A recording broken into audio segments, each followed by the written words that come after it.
உடனுக்குடன் மயிலாடுதுறை மாவட்டம் சீர்காழியில் பெய்த கனமழையால் சம்பா நெற்பயிர்கள் சேதமடைந்திருக்கிறது. இதனை நாம் உடனுக்குடன் நேரலையில் பார்த்து வருகிறோம். சுமார் 10,000 ஏக்கர் சம்பா நெற்பயிர்கள் சேதமடைந்திருக்கிறது. இதனால் விவசாயிகள் பெரும் வேதனை அடைந்திருக்கிறார்கள். இதனை நாம் உடனுக்குடன் நேரலையில் பார்த்து வருகிறோம். அறுவடைக்கு தயாரான சம்பா பயிர்கள் மழை நீரில் முழுகி பாதிப்படைந்திருக்கிறது. இது பற்றிய கூடுதல் விவரங்களை பதிவு செய்ய காத்திருக்கிறார் எமது செய்தியாளர் சுந்தரமூர்த்தி. அவரிடம் விவரங்களை கேட்டு பெறலாம். சுந்தரமூர்த்தி, சொல்லுங்க, மயிலாடுதுறை மாவட்டத்தில் கிட்டத்தட்ட 10,000 ஏக்கர் சம்பா நெற்பயிர்கள் சேதமடைந்திருக்கிறது. அறுவடைக்கு தயாராக இருந்த நிலையில் தற்போது மழை நீரில் சேதம் ஏற்பட்டிருக்கிறது. இது குறித்து விவசாயிகள் என்ன சொல்றாங்க? அவங்களுக்கு எந்த அளவுக்கு இழப்பானது ஏற்பட்டிருக்கு சுந்தரமூர்த்தி? மயிலாடுதுறை மாவட்டத்துல வடகிழக்கு பருவமழை ஒரு 6ஆம் தேதி துவங்கி 8ஆம் தேதி வரைக்கும் மிக கடுமையா பெய்யுது.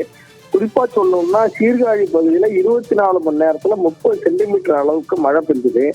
இப்ப பாத்தீங்கன்னா ஆவணி மாசம் சம்பா நெற்பயிர் விட துவங்கி அது கிட்டத்தட்ட ஒரு 6 மாதம் கடந்து தை மாதத்துல அறுவடைக்கு வரும். அறுவடைக்கு இன்னும் ஒரு சில தினங்களே இருக்கிற நிலைமையில மயிலாடுதுறை மாவட்டம் முழுவதும் 25,000 ஏக்கருக்கு மேல சம்பா நெற்பயிர்கள் நீர்ல மூழ்கினது.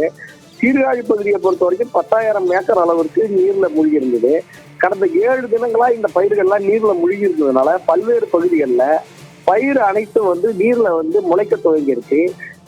இன்னமும் பல்வேறு இடங்கள்ல தண்ணீர் வடியாமல் நீர் சம்பா பயிர்கள் முளைக்க தொடங்கி இருக்கிறதுனால ஏக்கருக்கு 25,000 முதல் 30,000 ரூபாய் முதலில் போட்டு அறுவடை செய்யும் போது நிலைமையில அவங்க கைக்கு முதலீடு கூட தேராத நிலைமை தான் இருக்கு. இதுவரைக்கும் அரசு எந்த இழப்பீடோ நிவாரணமோ வழங்கவில்லை. அதுக்கான அறிவிப்பு கூட தமிழக அரசு வெளியிடல. இப்போது பெய்த கனமழையால் தண்ணீர் சூழ்ந்த இடங்கள்ல தண்ணீர் வெளியேற்ற முடியாத இடங்கள்ல மோட்டார் மூலம், அதாவது டீசல் இன்ஜினை வச்சு மோட்டாரை வச்சு தங்களால முடிஞ்ச அளவுக்கு தண்ணீரை இறக்கி இறுதி கட்டமா ஏதாவது கொஞ்சமாவது பயிர் தேருமா அப்படிங்கிற அளவுக்கு தண்ணீரை இறைக்கிற நடவடிக்கையில விவசாயிகள் ஈடுபட்டு இருக்காங்க. இந்த வருடம் சம்பா பயிரை பொறுத்த வரைக்கும் போன வருஷமும் சீர்காழி பகுதியில கனமழையால பாதிக்கப்பட்டாங்க.